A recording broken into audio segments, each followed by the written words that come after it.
Content warning ahead. There is talk about police brutality, murder, violence, rape, and human trafficking. Please proceed at your own will. In 2016, a list of young adult books that were frequently challenged was given to the American Library Association by a Patricia Peters, with a total of 285 books counted. Politically charged perspectives and concepts were the commonality amongst most of these books. If all these books are being banned due to being politically charged, the question becomes, how does politics interact with the YA genre? More importantly, how does the political landscape influence YA books in their creation? Understanding the background behind these books will bring to light the experiences of many young adults who exist within these political landscapes. To ignore the context is to ignore the voices these books are attempting to bring to the front.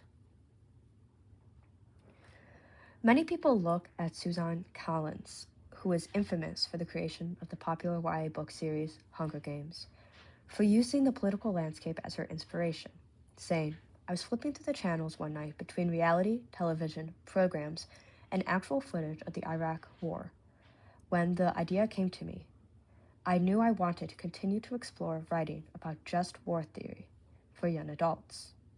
For Collins, it has never been a question of if she was influenced by the political landscape around her, but is this the case for other YA lit books? Today, we will be looking at a series of books and trying to connect their themes to potential political influences from when they were published. The books we are looking at are The Hate U Give and Sold. From understanding these influences of these books, we can perhaps put together the motivation behind the incessant banning of many YA lit books. Part 1. The Hate U Give. We will look at The Hate U Give by Angie Thomas first, as it is the easiest to connect to a specific political event. In case you are unfamiliar with the book, The Hate U Give follows the main character Star, a black girl from Garden Heights who watches her friend Khalil get shot by a police officer 3 times. Throughout the course of this book, Star learns how to use her voice to expose the truth of Khalil's murder and speak out against the microaggressions she experiences. The themes I could pull directly out of this book are police brutality and redlining. For the sake of time, I will give one example of each of these themes in the book. Police brutality is defined by St. Ambrose University as a civil rights violation that occurs when a police officer acts with excessive force by using an amount of force with regards to a civilian that is more than necessary. While there are many scenes that emphasize the police's abuse of their power against Star, the first and most consequential is in Chapter 2, when Khalil is murdered. Pow. 1. Khalil's body jerks. Blood splatters from his back. He holds on to the door to keep himself upright. Pow. 2. Khalil gasps. Pow. 3. Khalil looks at me stunned. He falls to the ground. Khalil's murder was a result of a preconceived notion that he was a game banner only due to the fact that he was a black kid in a quote-unquote bad neighborhood who turned his back to a police officer. The unfortunate reality of Khalil's murder is that it is not uncommon, as the National Association for the Advancement of Colored People, NAACP, reports. Black people make up 13.4% of the population, but make up 22% of fatal police shootings.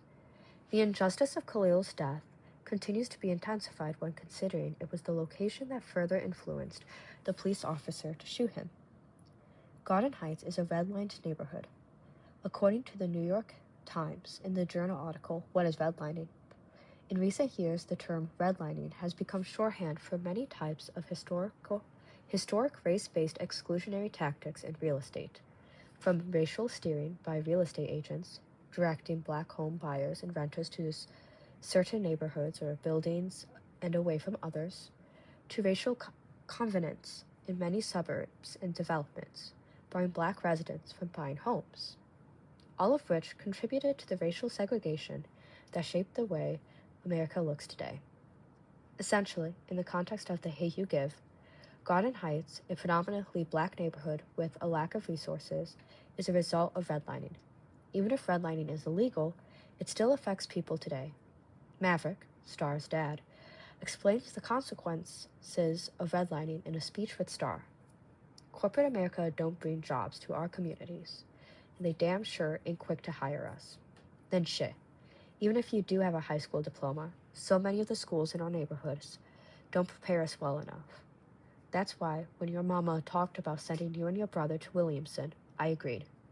Our schools don't get the resources to equip you like Williamson does. It's easier to find some crack than it is to find a good school around here. When I began researching this book, I first went to explore Thomas's motivation for writing this book. Luckily, Angie Thomas provides this answer on her website's FAQ as inspired to write the novel by the shooting death of Oscar Grant in 2009. In my anger, frustration, and hurt, I only knew to do one thing, and that was write. And at the time, I wondered what would happen if that took place in my neighborhood.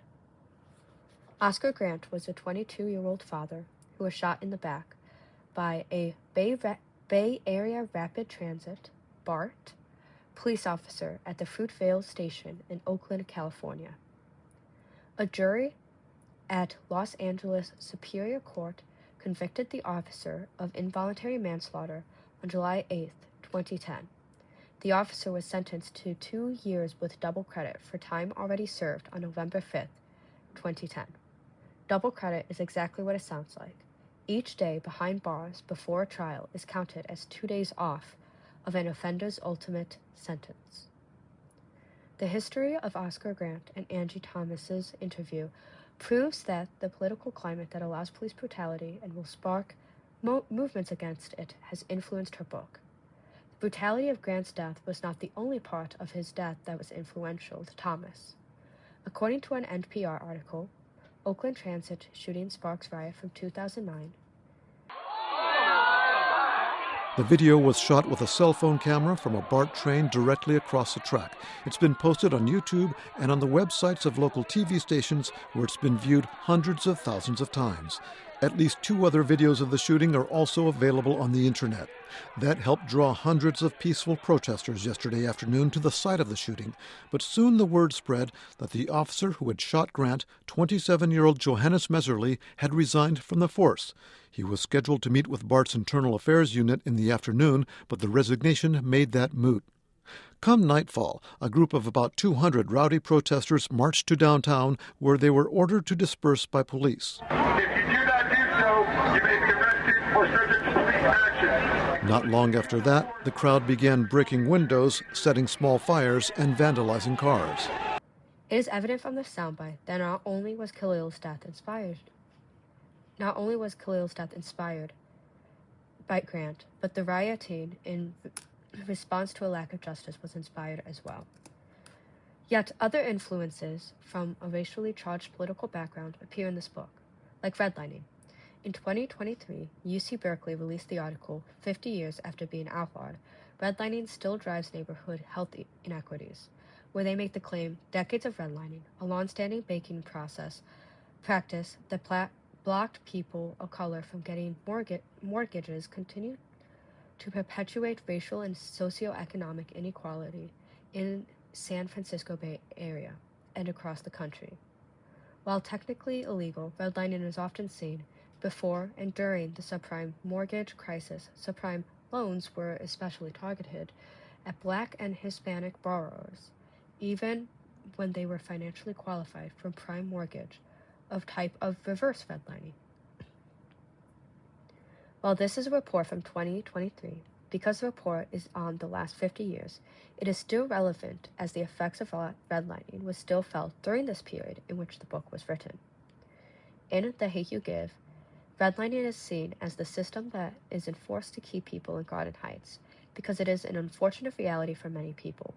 This reality is only contributing to the higher likelihood that Black people have to experience police brutality. Ultimately, redlining is only a cog in the racist system that society has created, a system that allows for a teenager to die because the cop was fearful that he was one of the quote-unquote bad ones.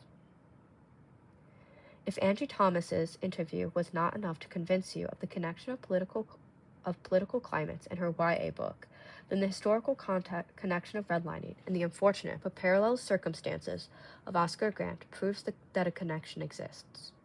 Unsurprisingly, The Hate U Give is a challenged book due to its profanity, violence, and because it was thought to promote an anti-police message and indoctrination of a social agenda. Yet the events that inspired this book are clearly still happening, as a 501c3 group mapping police violence reports that 370 people have been killed by police brutality in the time frame of January 1st, 2026 to April 26th, 2026. YA Lit, that is YA literature, is a way to explore hard topics that young adults are already experiencing. To deny and shut down The Hate U Give is to deny and shut down the experiences of many teens who are victims of police brutality. Understanding the political influences on this book is imperative to understanding the people whose experiences are being told. Yet the existence of this connection for only one book means nothing. Let's look at another example. Sold. Part 2. Sold. Sold by Patricia McCormick is a mix between a prose and poetry novel that explores the realities of sex trafficking between Nepal and India. Lakshmi begins the book as a 13-year-old who is sold into a sex trafficking ring by her stepfather and is taken to a brothel called Happiness House, where she experiences great horrors. Themes within this book are human trafficking, poverty, rape, and manipulation. Once again, for the sake of time, I will be pulling one piece of text for each of these themes. The poem, Twilight, explores the use of spiked drinks in order to force Lakshmi to have sex with clients after she fought Mumtaz not to. The effects of this rape becomes apparent as Lakshmi states, "In between, men come. They crush my bones with their weight. They split me open. Then they disappear. I cannot tell which of the things they do to me are real, and which are nightmares. I decide to think that it is all a nightmare, because if what is happening is real, it is unbearable." Lakshmi must resort to thinking of these experiences as dreams in order to cope with the wrongdoings done to her. Because she is both a minor and she was brought to the Happiness House under false pretense, even once Lakshmi begins to see clients while not being drugged, these experiences continue to be an example of rape. The theme of rape continues to be built as it is an element of the human trafficking that Lakshmi experiences. The prose Sold becomes the moment that Lakshmi discovers the truth about her travel to India. She has been trafficked. "You belong to me," she says, "and I paid a pretty sum for you, too." She opens to a page in her book and points to the notion for 10,000 rupees. "You will take men to your room," she says, "and do whatever they ask of you. You will work here, like the other girls, until your debt is paid off." Before this instant, Lakshmi thought that her travels would amount to a job as a servant for a wealthy household, which is what allowed her traffickers to be able to transfer her so successfully. The manipulation of Lakshmi's true fate blinds her until it is too late for her to escape. Mumtaz knows this and uses it to her advantage. The circumstances that resulted in Lakshmi being sold into sex trafficking was her family's poverty. Understanding the poverty levels is imperative to understanding why Lakshmi would ignore the red flags she experienced on her travels going to the Happiness House. As a side note, it is important to realize that Lakshmi is a 13-year-old girl who trusted her parents, who were the ones who sent her to the sex trafficking ring. Although it is ambiguous if her mother, the parental figure she trusted the most, knew of this reality. This is in no part blaming Lakshmi for ignoring those red flags. Lakshmi's family is established as extremely impoverished from the very first prose, A Tin Roof. A tin roof means that the family has a father who doesn't gamble away the landlord's money, playing cards in the tea shop. A tin roof means the family has a son working at the brick kiln in the city. A tin roof means that when the rain comes, the fire stays lit and the baby stays healthy. Let me go to the city, I say. I can work for a rich family, like Ida does, and send my wages home to you. From the beginning, Lakshmi was aware that her leaving would likely help her family be able to survive. She is aware of her father's gambling problem and risks the baby's experiences by just existing. A solution has always been to leave home and send back a wage, something she had seen her friends do. This is in part why Lakshmi became an easy target for human trafficking. As with the last book, we will examine the author's intent before examining the political landscape that influenced Sold. According to HHS Media, in an interview with Patricia McCormick, McCormick reveals that her research for Sold began because in 2004 she got a tip off about child trafficking. Following the tip and some research, she flew out to Nepal and India, snuck into jails of Kathmandu, Nepal, and brothels, interviewing trafficking victims as well as the perpetrators. After learning about many young girls' stories, McCormick wrote Sold as a retelling many of the stories of the girls she met. In her acknowledgments and author's note, McCormick shares her journey interviewing all of these Nepali and Indian girls. She attributes their bravery to being the reason the book was able to come into existence. Evidence of human trafficking risks rise beyond just McCormick's research. In 2006, the National Human Rights Commission published a report on the human trafficking of Nepali women and children, with evidence such as Nepal has been basically an origin country from the beginning, but the phenomenon of intra-country trafficking for sexual and labor exploitations has also been obvious nowadays. Yet, when attempting to gather the statistics of how many people were trafficked in 2006, the report indicates that there is a lack of scientific data on the number of trafficked persons, place of origin and destination, and purpose of trafficking, as trafficking involves the clandestine nature of operation.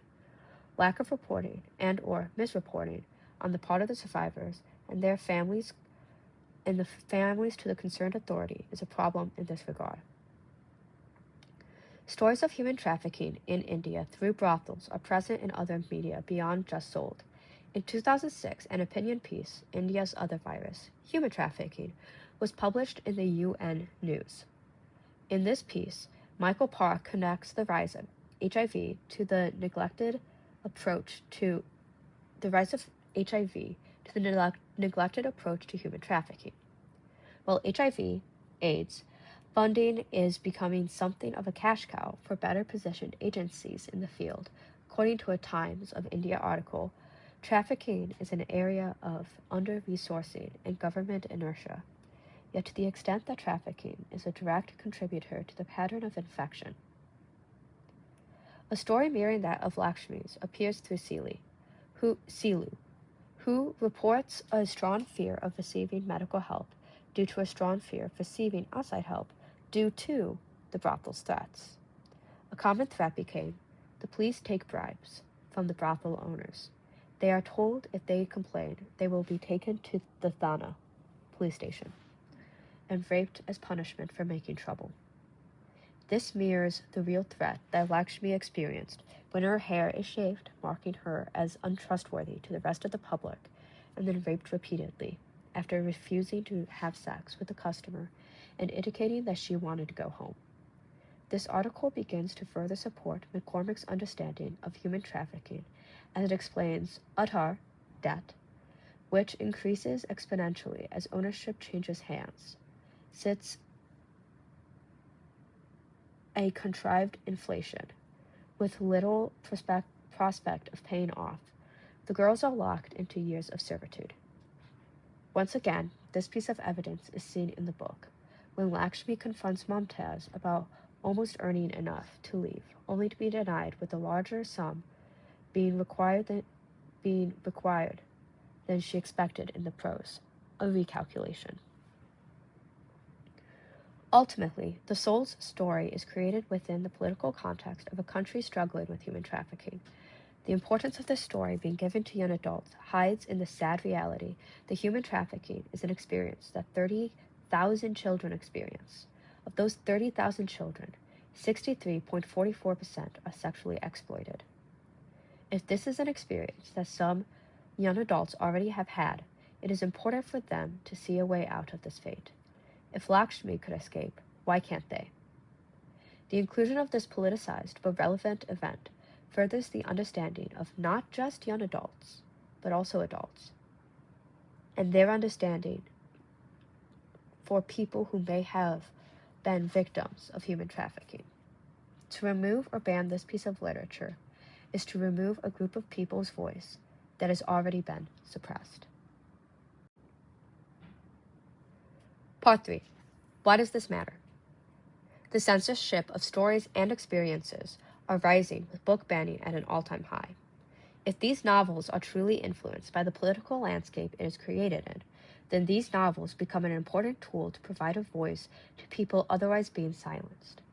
But also, in a world so split by political turmoil, new YA books coming out are likely to be shaped by the world that they are being created in, and informing each new generation on the world surrounding them.